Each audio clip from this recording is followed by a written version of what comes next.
Music, dance, theater. It's time to take a seat on the aisle with Tom Alvarez. Hear from performers, producers, presenters, and creators who enrich our lives in the performing arts. Who's on stage? Here is Tom Alvarez to introduce you. Hello and welcome. I'm your host, Tom Alvarez. On today's episode, we go on the aisle with two creatives who are making their mark as sought-after theater professionals. Join me now for my conversation with costume designer Anthony James Sirk and lighting designer Tim Dick. Welcome, Anthony, and welcome, Tim. I'm so happy to have you on my show. I'm happy to be here. Thank you. It's an honor to be here. So, as you know, I am a reviewer, and over the last many years that I've been doing that job, I have always included comments or commentary or critique, if you will, about the technical aspects of the production. To me, that's always been very, very important. You know, it's said that lighting designers and costume designers can make you look bad. So you better be on your best behavior. Yeah, Indeed. Well, you know, actors. And you guys have both had plenty of experience. But it occurred to me, have you worked together? Yeah. Yeah, we've done a lot of stuff at American Lives. Yeah. Okay. And I think kind of at the Phoenix, Mm-hmm. What shows would I have seen that you collaborated on? We did Sanctuary City. Yes, Sanctuary City. And I know there's more. What was the one where they're writing the fact? Lifespan of Effect. Lifespan of Effect. You did that one, Yeah. didn't you? Yeah, so we worked on Lifespan of Effect too. And I saw both of those shows. Yeah. And tell me the theaters that you've worked at locally, both of you. Let's see. I've done Fonseca, Phoenix, American Lives Theater. Then I've also done some stuff at U of Indy, and then something out at Arts for Lawrence. Then I've done something at Westfield Playhouse, and I know there's a couple I'm missing there, but that's the majority of How about you, Tom? I would say the Phoenix, Fonseca, American Lives, Theater Unchained, Catalyst. I've done a lot of shows at the Indie Fringe and a few at Arts for Lawrence here and there. Crossroads Dance Indie, I tend to do their yearly show in January. And I feel like there's more that I'm I don't want to leave anybody out. Me too. UIndy. Yeah, UIndy. Well, that tells me that you've had a wealth of experience here locally. We'll get into, other places that you've worked, but I'd be interested. What is your perspective of the landscape, the Indianapolis theater scene? Who would know better than you guys?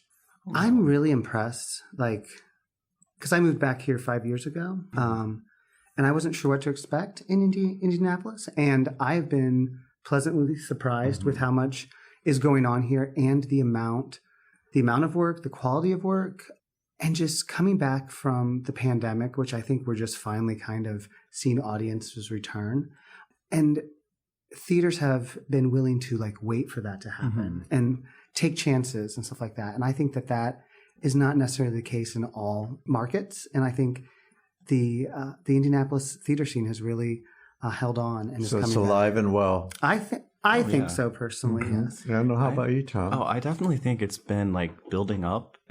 I've definitely seen I feel an increase since I originally left back in 2012 to go to college, and then to San Francisco, and then to New York, and then coming back during the pandemic, and then kind of seeing all these theater companies as things were reopening that I didn't know existed before. Because when I'd left for California, it didn't seem like there was a whole lot going on outside of the Phoenix and IRT, which I know there was. I just probably didn't know where to look for. There were little storefronts, but you weren't familiar with who they were. Yeah, go ahead. Yeah, yes. So it's gotten a lot bigger. It seems like there's a lot more people wanting to actually explore doing theater and starting their own companies and sort of forming this bigger community where before it didn't feel as big of a community. Okay, you both mentioned that you came from other places. Let's start with you, Tim. You said that you had moved to California. Tell me about your background out there. Well, I moved out to California specifically to work with Peter Papadopoulos, who's a playwright, and he had a theater out there called Mojo Theater. And he had formerly taught at ISU, where I went, and I was connected to him via my professor, Arthur Feinsod. And so I moved out there, started working with him on like lighting stuff, and I worked with a few other smaller companies in the area, the Flight Deck, Ragged Wing Ensemble. And then I was an event technician for a company called Got Light. So I had What kind of events? Mostly weddings and stuff. Fun part about that was like every other week I got to go to Alcatraz because they'd be setting up a wedding there. Oh, really? So I'd set up lighting and staging and in sound Alcatraz? at Alcatraz. Wow. It's a very popular spot to get married. That's fun. But I see it as kind of a grim metaphor for marriage. I would say, did anybody ever do theater there? At Alcatraz? Oh, not that I know of, but I think that would be a There's fun a play event. there, or a musical, I think, somewhere. So how about you? Tell me about where you came from. Well, I'm originally from northern Indiana, around Fort Wayne. That's my hometown. I know, I saw that somewhere. Oh, my goodness. And then I went to Ball State, and then like in 2006, I took off and I went to work for the Alabama Shakespeare Festival in Montgomery, Alabama, and I did that for a couple years. Then I went to work for the University of Western Florida in Pensacola.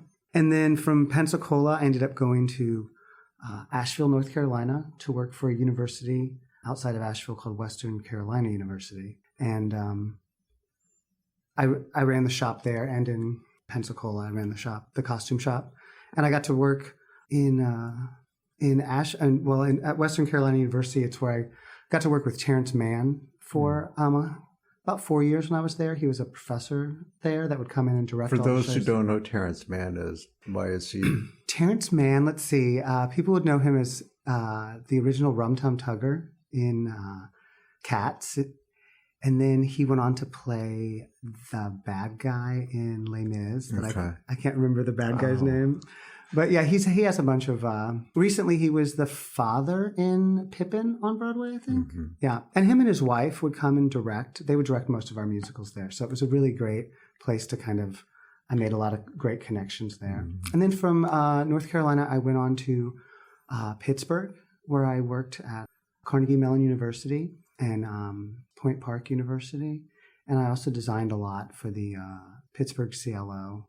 And I got to work with people like Patrick Page, who's kind of a Broadway guy as well, and then his wife, Paige Davis. Well, those are some really prestigious credits. Carnegie Mellon alone and Point Park. But Point Park's right up there with, as far as musical theater goes. And right. Yeah, they're both pretty great places. And I was very fortunate to be able to kind of be at the right place at the right time to work for those places. And so it was really nice to be able to do that. And then I decided to, in 2019, I wanted to come back to Indiana and be closer to my family. So, okay. Yeah.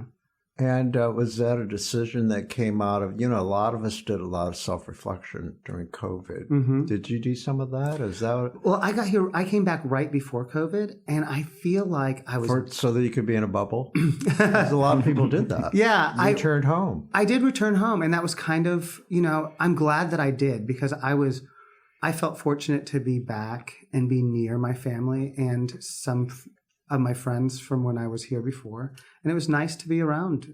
I was glad to be back in Indiana during that How time. about you, Tom? Why did you come back? Well, during the pandemic, because I was in New York at the time, still on Long Island. And after the entertainment industry pretty much shut down, I realized, this might not be the most sustainable place to be currently. So I moved back to Indianapolis August or September of 2020, mostly just because I felt that my time out there with the entertainment industry shut down, I was like planning on actually eventually leaving at some point. But when I came back and things started opening up again, I found this place has plenty to do. There's plenty of opportunity here that I had not seen in the past.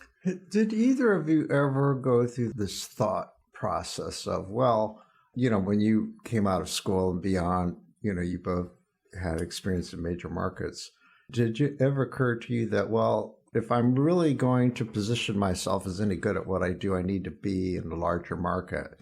Were you ever in that frame of mind about your careers? Yes, at first, like that's part of the reason I moved out to California and then to New York was I felt like I had to be a part of a larger market. Yeah. But I realized that the larger market just means there's more people with that same mindset out there doing that, and it becomes more, I don't want to say cutthroat, but there's a lot more like competition. Yeah. And how about you? Well, when I moved to Pittsburgh, that was kind of the idea. I had been down south for so long that I was like, let me go up north and be kind of a medium-sized market, and I loved it. It was a lot more competitive, and it was close enough that I did a couple things in New York, but I have no desire to move to New York because I feel like that would be too competitive for my taste. But I'm such a small town boy that part of me was like, okay, I did the Pittsburgh thing. This is about as big as I want to get, and so I came back here, and I eventually maybe want to do some stuff in Chicago, but I think I've done my big markets, and I'm kind of happy with being in Indiana and doing little things here, and then traveling once in a while. Like I go out of the state sometimes to do shows, and that kind of fulfills my need. Do you go to New York and Chicago to see stuff?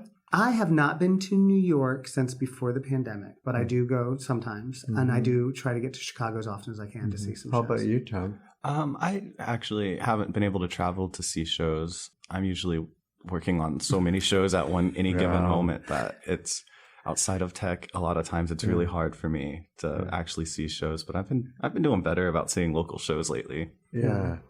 So what have been some of your favorite projects locally? Gosh. Ooh, I think really Evil Dead the musical at UND, because that show had been on my bucket list. What was the name of the show? Evil Dead the musical. Okay. That had been on my bucket list ever since it came out, and I tried so hard to get my theater department in college to put that show on. Tell me about that show. I'm not familiar. So it's a parody of the Evil Dead movies. So, and it's written in just a really self-aware and just a really self-aware and self-joking way. Like it's making fun of itself the entire time. So it's like on the surface it can look badly written or badly done, but if you're a fan of the series or if you're not a fan of the series, it's just the constant jabs that it's taking at itself and the character development from the original movies. It's just really fun. And how about you, Anthony?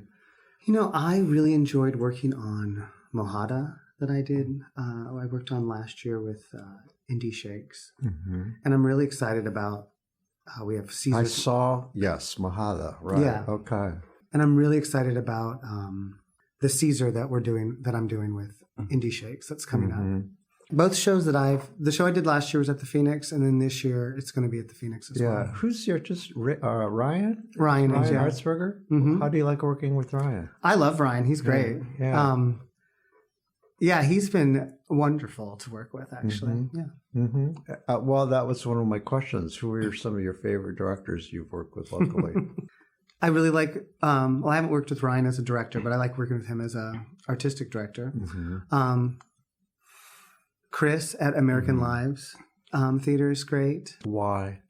Well, I really like the projects that he picks. I love what American Lives Theater is doing here in town. I just think that they pick really nice, relevant pieces and a lot of stuff that's not been done around here. And I think that there's value in that. Remind me, what are some of the shows that you've done at the Phoenix Cultural Center? My first show was Magnolia Ballet. That's the one that I reviewed, and I raved about it. Your costumes were right on point. They were magnificent. Thank you. Thank you so much. I think that of all the shows that I've done here in Indianapolis, I think that's one of the most...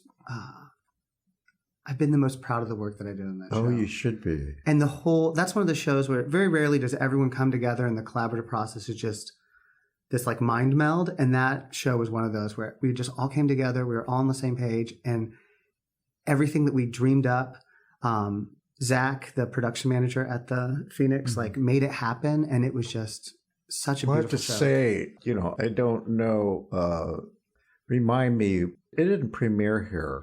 It did. The world premiere was here, and then I think they did a reading. I went to a reading of it up in Chicago. Okay. Yeah. Okay. And the playwright's name is, I've interviewed him. Harry Guest. Yes. Yes. Something like that, I think. But so your designs were original. Yes. Yeah. They were derivative. They were original. Yeah. That's what I found simply remarkable, that their originality really struck me as, where did that come forth from, his imagination?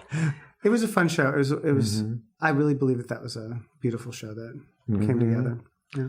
What about your projects in general all over the country where you've worked? What are some of the others that would you consider highlights or that you're proudest of?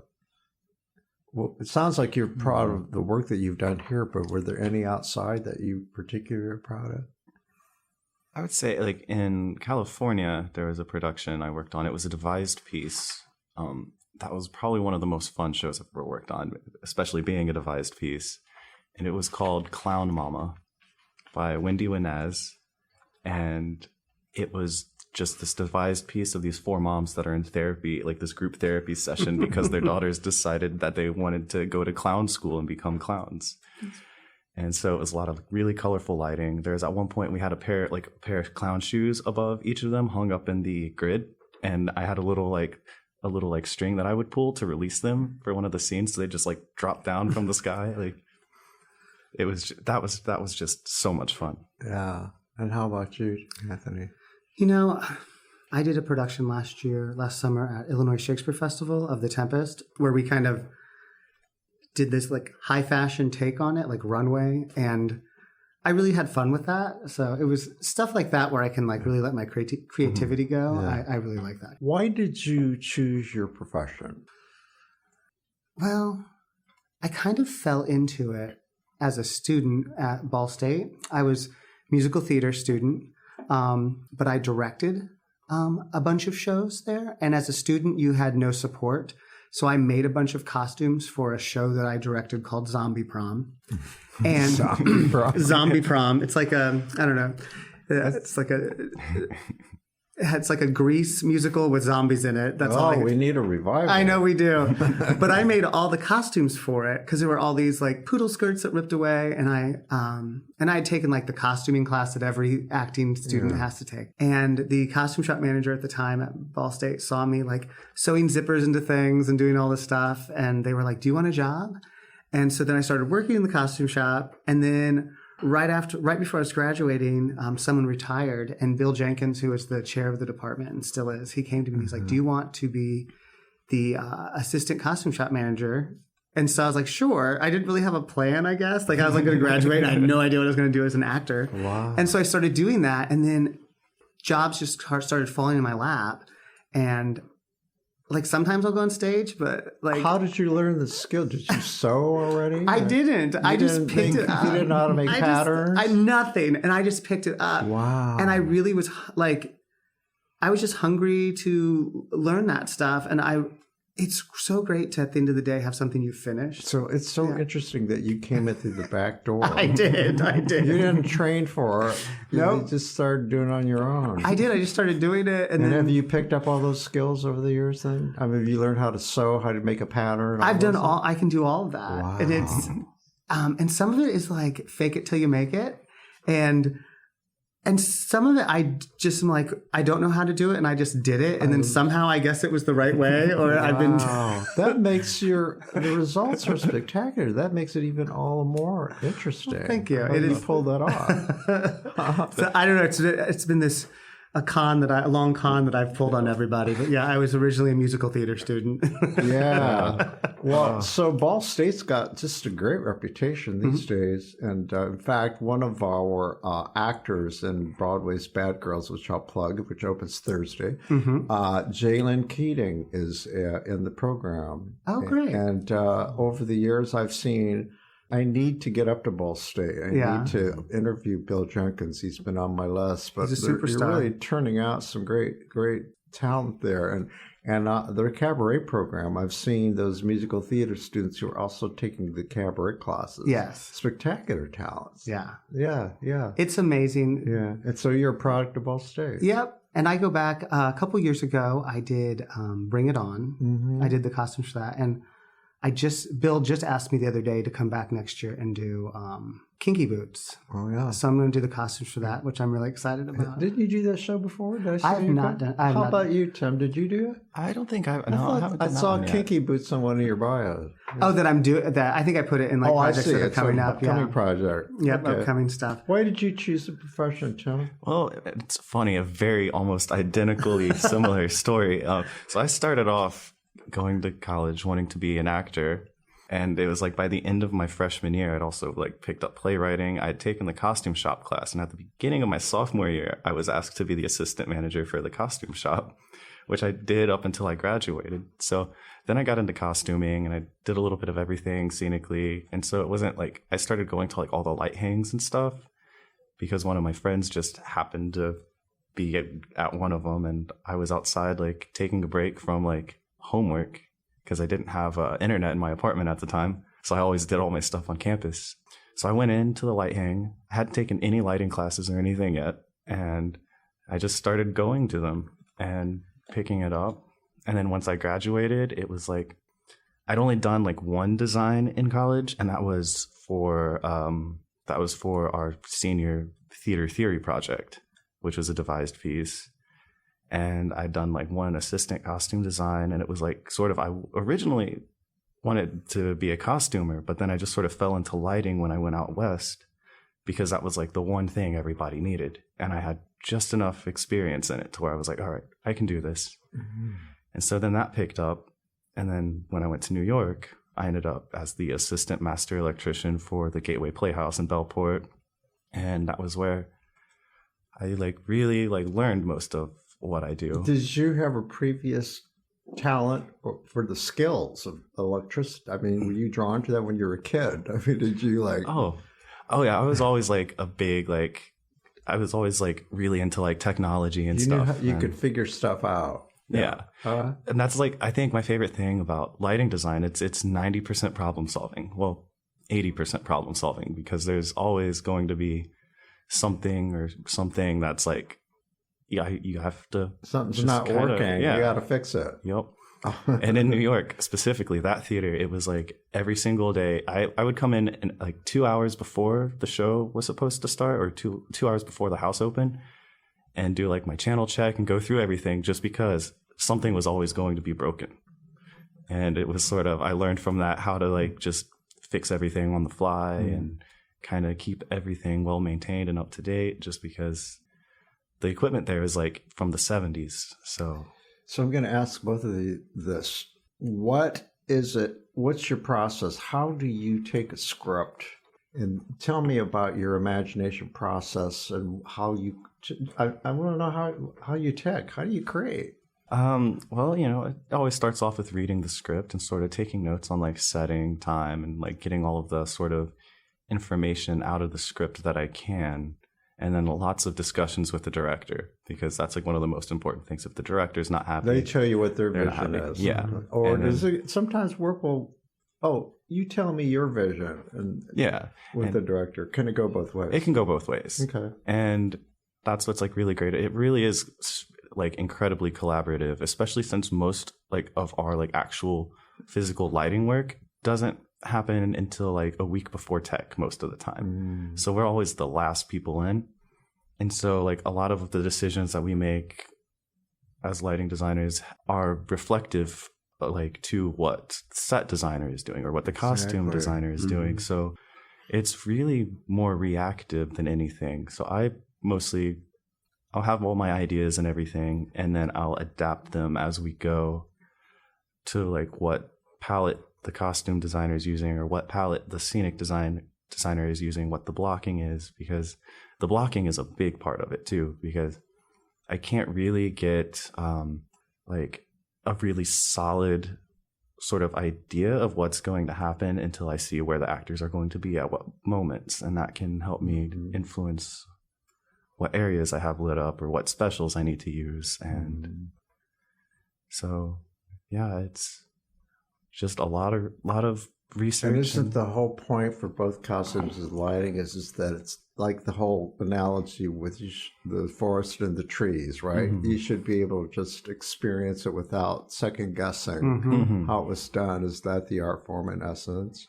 Yeah, I mean, if people are noticing the costumes, that's great. But if they're noticing them too much, then I've Yeah. probably done. If it takes them out of the story. Yeah, Exactly. Then I haven't done my job. And tell me about your process.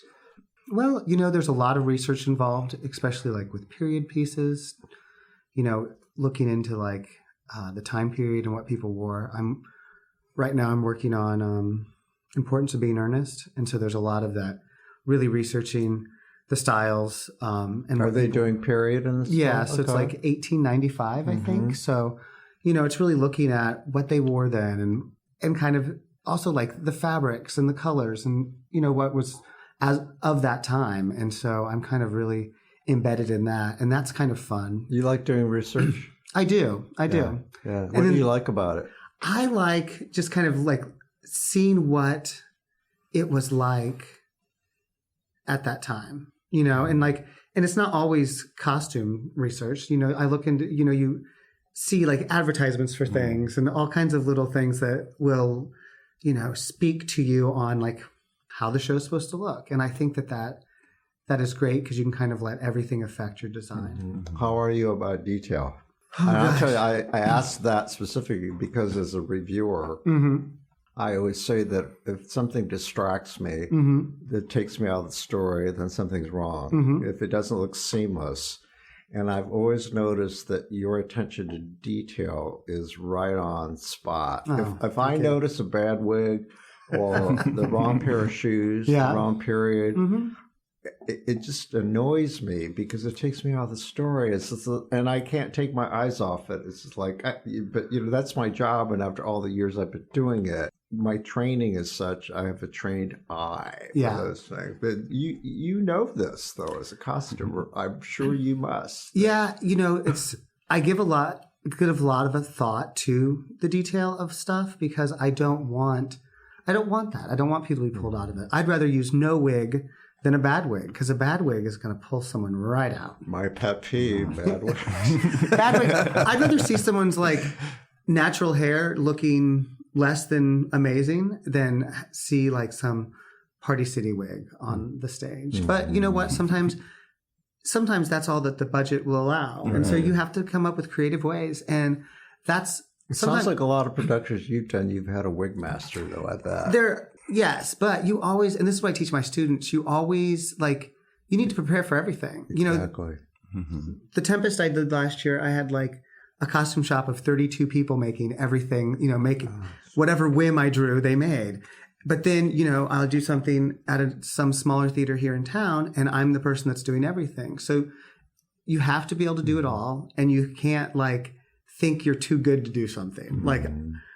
If I you know what I mean? I have to do it all. And it's great when I don't, but it's even more rewarding when I do it all and then it goes up on stage. Tim, what do you think about when that collaboration with the costumer? You said that you have to be conscious of what the costumes are. What is your So depending on I don't want to make them look bad. Some colors of light will wash out an outfit. Sometimes that's what you want. If it's wash it out and then you reveal it to change the color, you change the color of the light. But the color of the light can really affect the color of the costumes. And usually we want to try to make them as vibrant or complement them. Yes, we want to complement them rather than oppose them. So tell me, Anthony, about your influences. Who are your influences in the costuming world? Oh, Lord. I really, when I was studying costumes a long time ago at Ball State, I really liked the stuff that Edith had and old Hollywood, Adrian, those kind of, those people that worked on timeless film. style. Yeah. And elegance. I love that kind of stuff. And I love watching those old movies that Edith had and Adrian did. The Women always comes to mind, that old. Oh, yeah. It's just how everything just complements everything and down to the smallest detail of the shoe and the purse and the, it's great. Well, I have to ask, but is there a queer sensibility? Is there such a thing? I think so. I mean, yeah. Yeah, and explain what that means or what that is.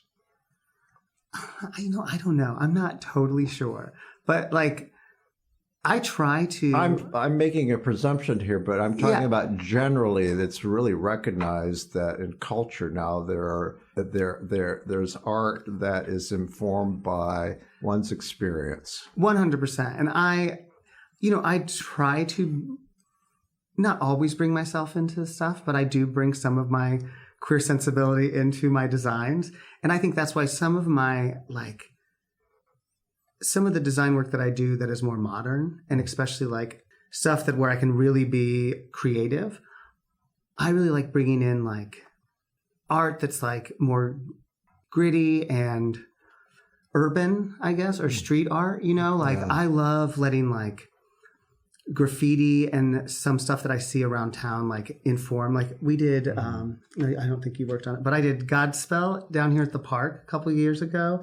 And that was really like, I really kind of let the colors and everything be informed by. What were the characters wearing? Were they clowns? Were they bikers? Were they S&M? Well, it's a little bit of all over the place. What we did with that show was whatever the person wore the first day of rehearsal, I basically took that and just kind of made it that, but a little bit heightened for the stage. And so it was all over the place because people showed up like, wearing sweatpants, and some people came wearing like tutus. And so I kind of went all over the place with it. But,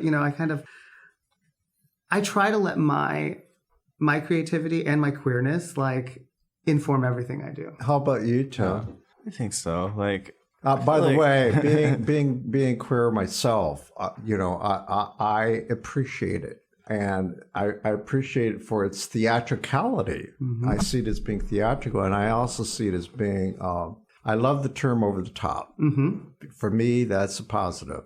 It's imaginative, it's creative, it isn't ordinary. Yeah. And oftentimes, but you have to have a reason for doing it too. It can't be gratuitous. Do you agree? Yeah, 100%. Mm-hmm. Yeah. I'm sorry, Tim, what were you saying? I was saying, maybe that's a really difficult question because I don't know if I really think of that. Like, yeah, I can't see it in lighting. Like, lighting wise, like so maybe with the color choice, like there are definitely colors that I tend to gravitate towards that I will use pretty frequently. Yeah. Same with like patterns. What's your creative process when it comes to lighting sets, though?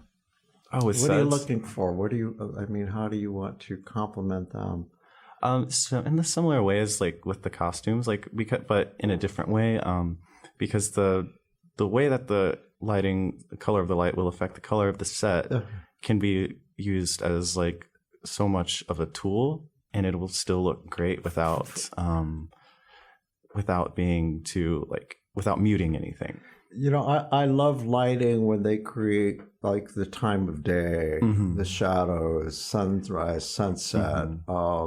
Some of my finest moments of the theater have been when they tell the audience what time of day it is or what the weather's like outside, the atmospheric stuff, Yeah, and that's one of my favorite things too, like the sort of realistic atmospheric stuff. It can be some of the harder looks to create, but they are always the most rewarding. And scenes where there's a melancholy because the lighting tells you this is a sad story or a joyful. I mean, I see that kind of talent. It mystifies me how you how you employ that or how you make that happen.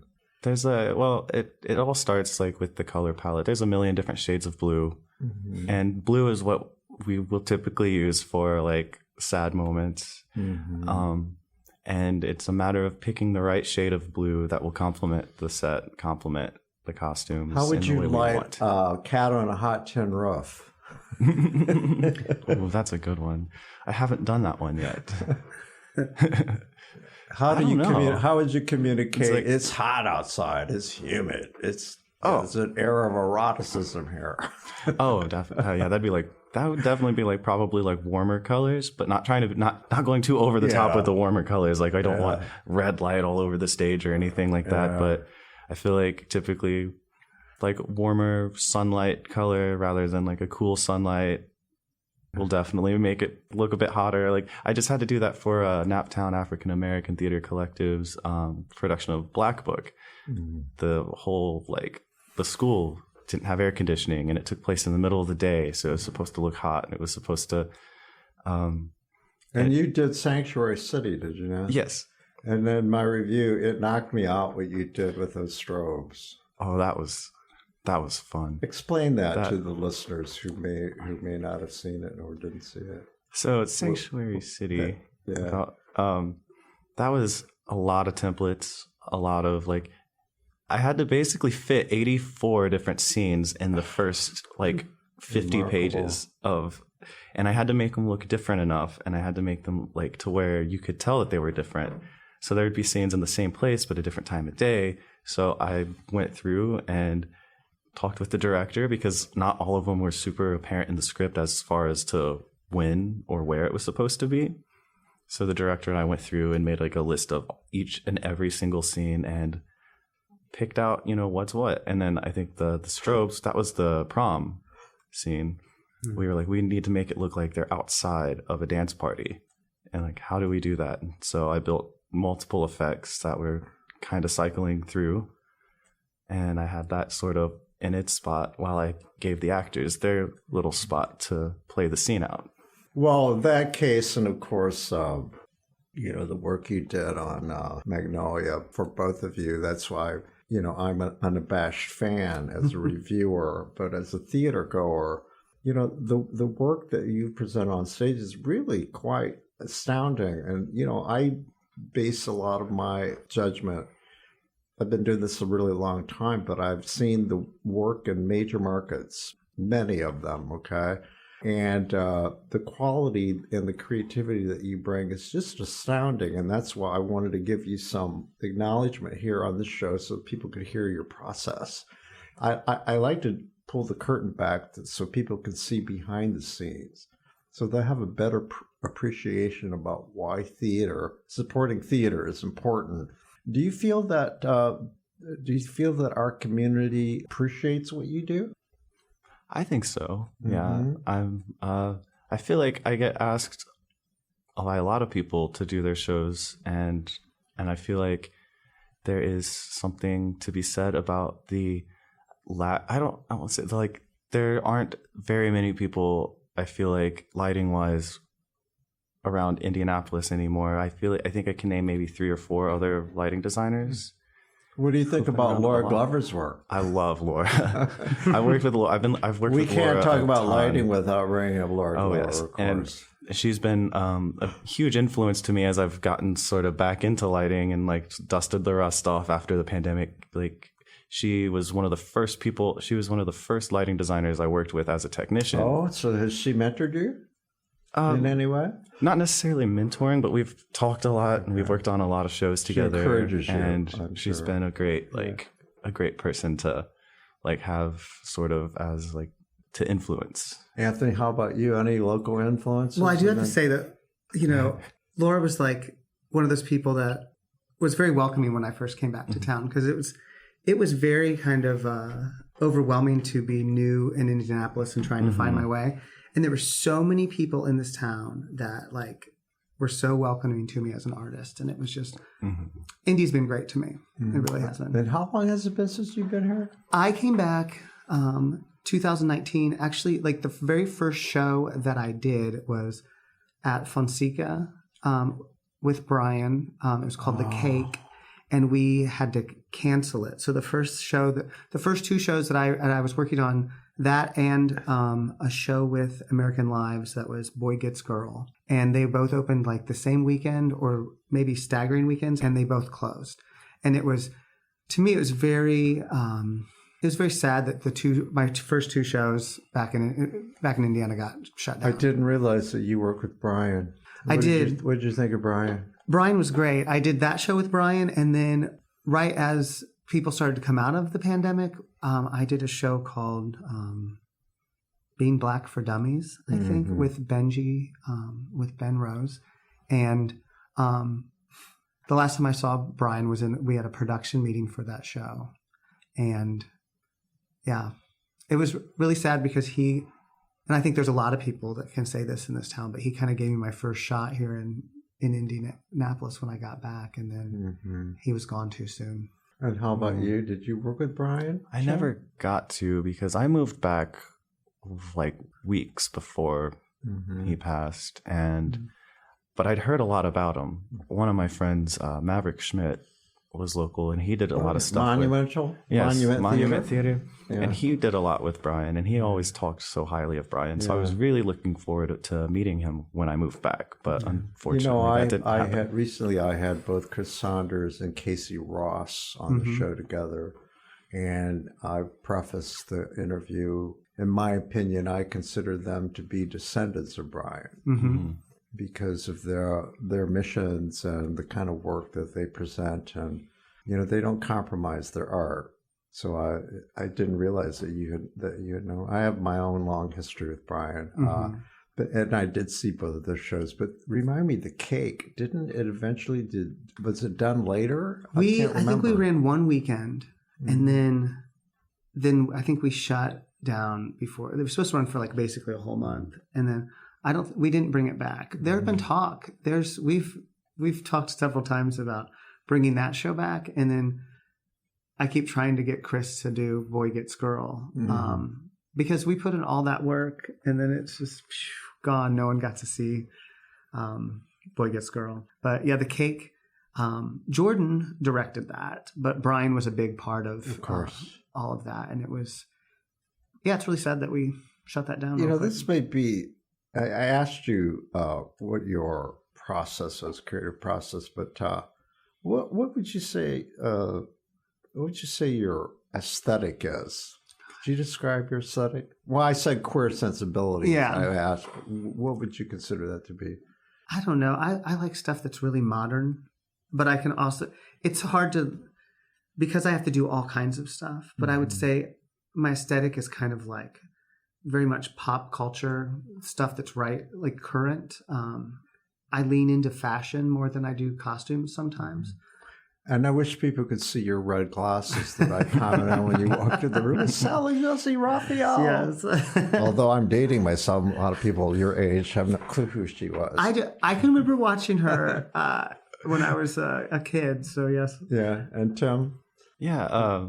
Stylistically, I like a lot of saturated colors and a lot of patterns. I do like to use because I believe that lighting is just as much about the light you don't use as much as it is about the light you use. Because I believe in the darkness on the stage is also a powerful tool.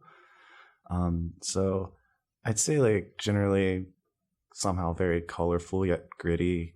Very much, I guess, my punk rock sensibilities. Come into play there. May I ask your ages? Yes, you can ask. I'm getting ready. This is hard for me to say. At the end of April, I'll be 47. Okay.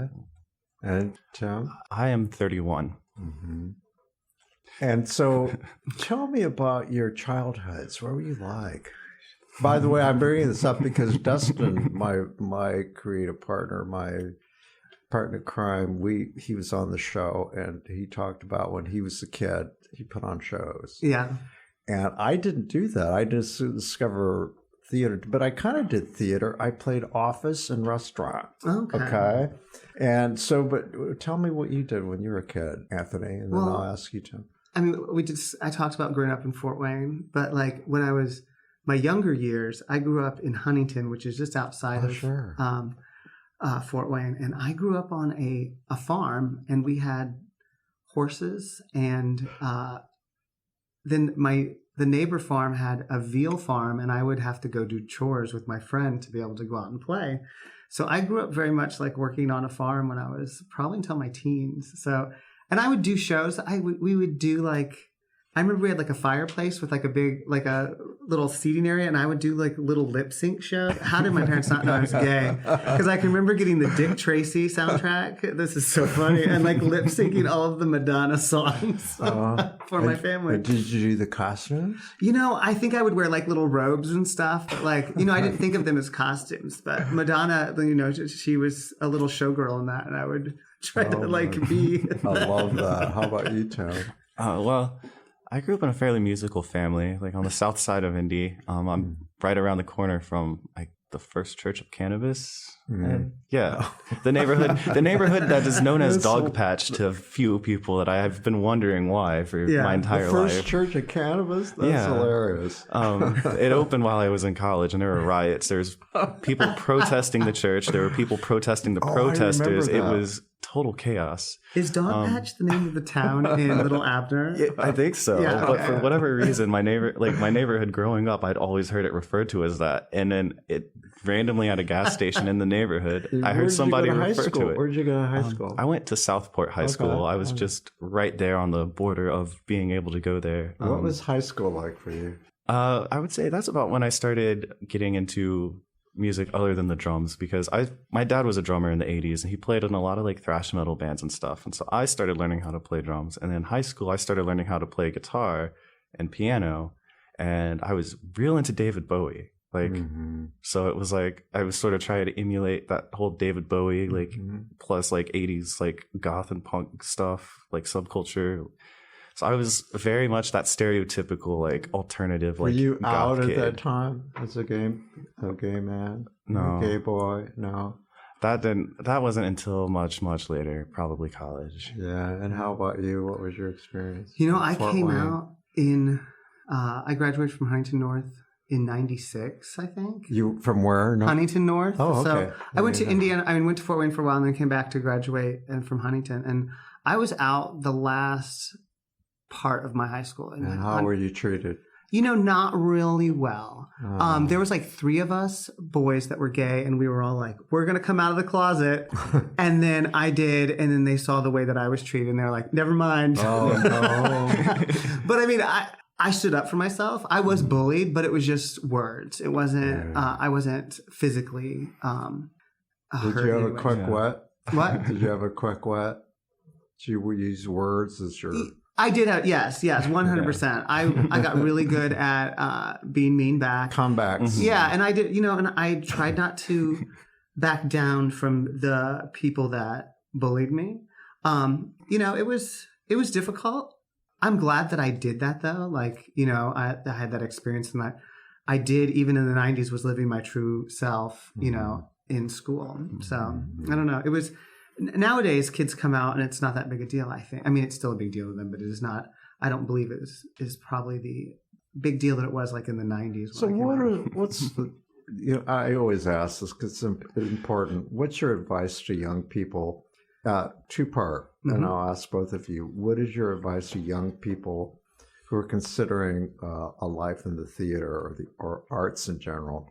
Well, I mean, we kind of covered this already, but like, do it all. Like, the only reason I have been able to like thrive in this industry is that I can do everything. So all those classes they make you take, like scenic design with stagecraft is what they call it, and then costumes and makeup and lights, like just soak that up, even if you think you're going to be an actor. What about art history and history in general? Art history, all that stuff. Like, visual art, all of it, like as much as you can learn. Liberal arts. Yes, the liberal arts are so important, and like people, I don't know, they're so important. And if you're wanting to go and be in this industry, and I tell my students this all the time, you have to know everything. You can't just go into it and be like, I'm going to be an actor. Chris was telling the story about how one of his teachers encouraged him to see a jazz concert. He kind of blew it off, and then the professor made it clear, like, you need to see other art forms, opera, ballet, film, all of it. Like, there's so much stuff. Like, and you might work in it. Like, I do not like opera that much, but I've done a lot of opera work. So, like, you have to immerse yourself in it. You need to figure out what you like about it. Like, what don't you like about opera? It's an acquired taste. It is acquired taste. Took me a while. It is. I like it now, but when I first started doing opera, I did it because it was a paycheck. Okay. You know what I mean?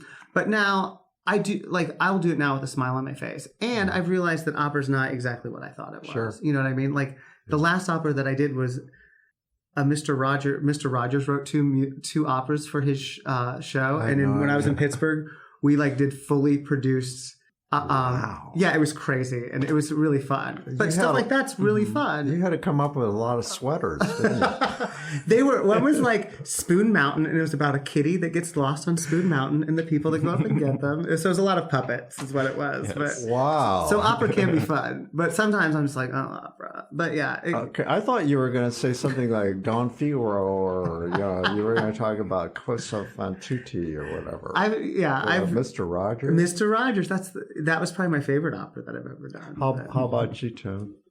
I would say that, like pretty much the same vein, like do it all. And one of the most important skills to have in your toolbox would be problem solving in general for every single theatrical or arts discipline. Knowing how to be able to just solve a problem without having a panic attack or without losing your mind.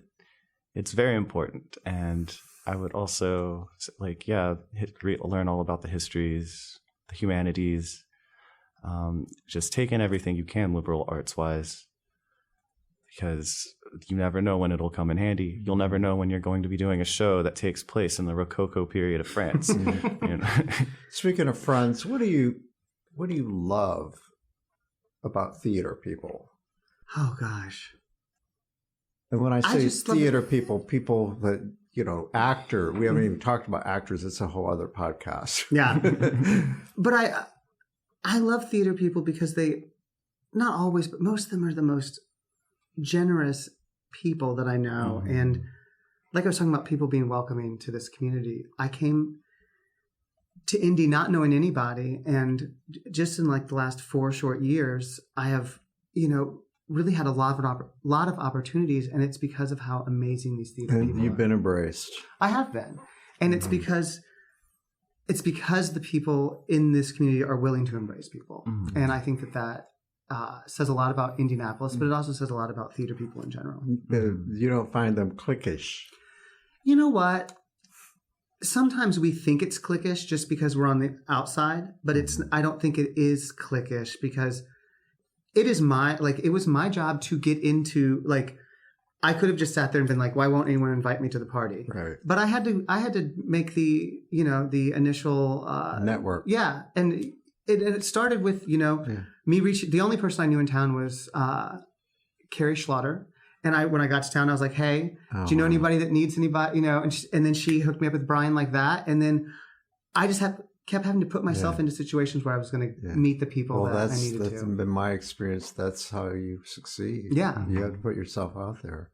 You have to be vulnerable too. And you can't just sit and complain that things are Tim, cliquish. what's your experience? I really love how theater people aren't afraid to be their weird selves. Like a lot of us are like really eccentric in one way or another, and I love it. And I love how accepting we are of that. Like, you embrace your misfit, being a misfit. Yeah, exactly. It's like we all have that. You in know, common. we all, those of us who found the theater, discovered theater. It's like you find your tribe. Yeah. You think that's true? Oh, definitely. I believe that between that, like the theater people around here, and it's just like we're a community. Versus when I was in New York or California, it was a little bit more cliquish in both of those places. Like, the carpenters didn't really hang out with the electricians, and like vice versa, unless we happen to be at like an opening night party. And so being here, it's like everybody knows everybody. Everybody's friendly with everybody. There's like, it really is a community. We look out for each other too. Like if someone doesn't have something they need costume wise, we work together, which not every community, not every place I've lived has been like that. But if somebody needs something. I had a donor say to me recently, or someone who regularly, a very generous person, but even he has this perception that many in Indianapolis do, that, arts organizations are competitive. And I tell them, from my perspective, I don't find that true. People are very cooperative. I know people, the costume departments help each other, help people out, other theaters, small theaters. You see it on Facebook, there are all these great, is that true? Yeah, all the time. Like, it's not even costumes. Like sometimes people will be looking, and there's like a network that, hey, does anyone have this kind of whatever it is? And Oh yeah, I have this. You can borrow it. Like it happens all the time. Hey, you guys know anybody? I have a show coming. I need a wooden bowl. Know anybody? Do people lend out lighting equipment and stuff too? Don't they? Yeah, we have. We've let Fonseca borrow stuff before. We've borrowed stuff from IRT. For Starmites, I borrowed a bunch of stuff from the Phoenix for Starmites because I needed more lights in that area since we were using the full stage. So there is a lot of like back and forth between lighting equipment. Well, you both have given me many, many, many, many wonderful hours in the theater, and I've not like been distracted, and nor have I like looked at my phone once because like, oh my God, when's this going to be over? No, actually, I vet things that I see because it's only one of me, and but you know, truly, I encourage anybody listening to this to. See your work. And before we leave, let's plug what you're doing right now. Tim? Okay. Well, Ma Rainey's Black Bottom opens this weekend. Halfway through March, I have Herding Cats by Theater Unchained at the Indie Fringe. Bat in the Wind just opened. And then also The Light by Naptown African American Theater Company in May. And A Case for the Existence of God by American Lives Theater at the beginning of April. Truly, when do you sleep? Okay. I don't know. How about you, Anthony? I have Caesar coming up the beginning of May with Indie Shakes. And then I'm going out to Colorado for June and July May and June, where I'm doing The Hounds of the Baskerville with Sherlock Holmes. And then Young Frankenstein, Importance of Being Earnest. That's all with Creed Repertory Theater in Colorado. And then I come back and I'm doing The Bruja and the Skeptic at Fonseca in July and Rent with Summerstock Stage in July. And then nothing after that. Wow. Oh, well, you know what? I have Rocky Horror coming up, which I think they're doing. I guess maybe I'll get a... Who's doing Rocky Horror? Zach and Zach. Oh, again. Oh, yeah. my gosh. So I'm thrilled to be doing the costumes for that. Has you ever done their show before, that show? With them? I've worked with them, but not... Well, kind of. Caesar is Zach and Zach and Indie Shakes. Okay. So it's kind of like a co-pro with them. Wonderful. So, and I've worked with both of the Zachs in different... Well, you know, I'm a producer too, so maybe sometime we can all work Yeah. together. Well, sometime I that would be can fun. do some of your costumes. I love that. Okay, you guys, thank you so much for taking time off your schedule to hang out with me. I really, really have enjoyed it. Thank you. Yes, thank you for having us. All right. Who will take center stage on the podcast next? Your seat on the aisle with Tom Alvarez awaits.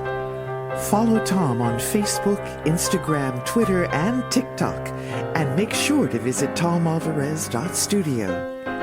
Watch Tom every other Thursday on Lifestyle Live on Wish TV, and make sure to listen every week here on the All Indiana Podcast Network.